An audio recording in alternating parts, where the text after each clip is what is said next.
종업원들의 생산성을 향상시키기 위해서 작업을 어떻게 객관적이고 과학적으로 잘 이끌어 나갈 수 있는지 이런 것들을 연구한 것이 과학적인 관리론입니다.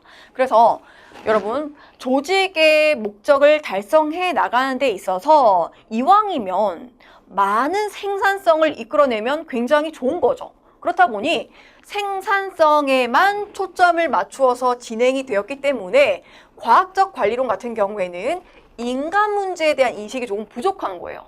그 개별적인 인간의 감정이라든지 인간의 현재의 컨디션과 상황과 이런 것들에 다 초점을 맞춰서 이해하기보다는 오로지 생산성 그리고 능률성 이런 것들에 좀 초점이 맞추어져 있기 때문에 인간 문제에 대한 인식이 부족한 것이 과학적 관리론입니다. 하지만 굉장히 객관적이고 과학적인 연구를 강조했다는 것, 이게 또 포인트가 되는 거고요. 보시게 되면 기본 정신 보세요.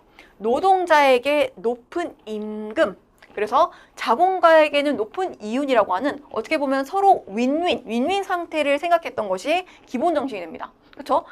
노동자가 많은 생산성을 향상해내서 그들이 일한 만큼 많은 자본을 가지고 가게 되는 것은 노동자 입장에서 이득이라고 생각을 하는 거죠. 또한 자본가에게서도 높은 이윤을 취할 수 있는 것이기 때문에 서로가 윈윈하는 것을 기본 정신으로 하고 있습니다.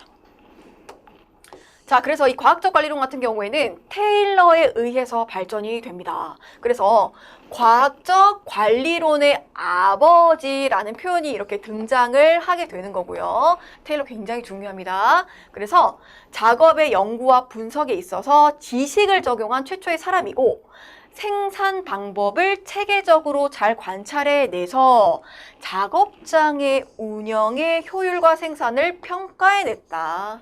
그래서 생산성의 혁명, 그렇죠? 과학적 관리론 같은 경우는 지금 굉장히 중요한 것이 생산성이기 때문에 생산성 혁명을 주도한 것이 바로 누구다? 테일러이다, 테일러. 자, 그래서 의의를 봅시다. 표준 작업량, 그리고 작업의 표준이라고 하는 것을 어떻게 결정했어요? 과학적으로 결정해내기 위해서 시간 연구와 동작 연구라고 하는 것을 실시하게 됩니다. 그렇죠? 하루에 노동자들이 실제적으로 많은 생산성을 이끌어낼 수 있는 표준 작업 시간이라든지 그들이 수행해내게 되는 시간과 동작과 관련된 여러 가지 연구들을 수행해낸 것이 바로 테일러인데요. 엄밀히 말하자면 시간 연구를 중점적으로 수행해낸 것이 테일러고 이 동작 연구는 아까 고전기의 이론가들 중에서 길브레스 부부 있죠.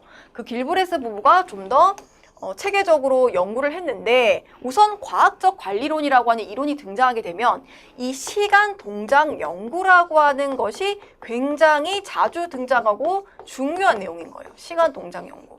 시간 동작 연구를 한마디로 왜 했을 것 같아요? 많은 생산성을 이끌어내기 위해서 이 노동자들이 어떤 행동을 취하는 것이 가장 노동자들에게도 편하면서 많은 생산성을 이끌어낼 수 있냐는 거죠. 그렇죠? 그래서 시간 동작 연구가 과학적 관리론에 굉장히 중요한 것으로 이렇게 대두가 되는 겁니다. 자, 보시게 되면 작업 시간을 측정하고 비교해서 작업의 능률, 그리고 작업의 방법을 향상시키는 최선의 방법을 과학적으로 탐구하는 데 있다라고 이렇게 이야기를 하고 있죠.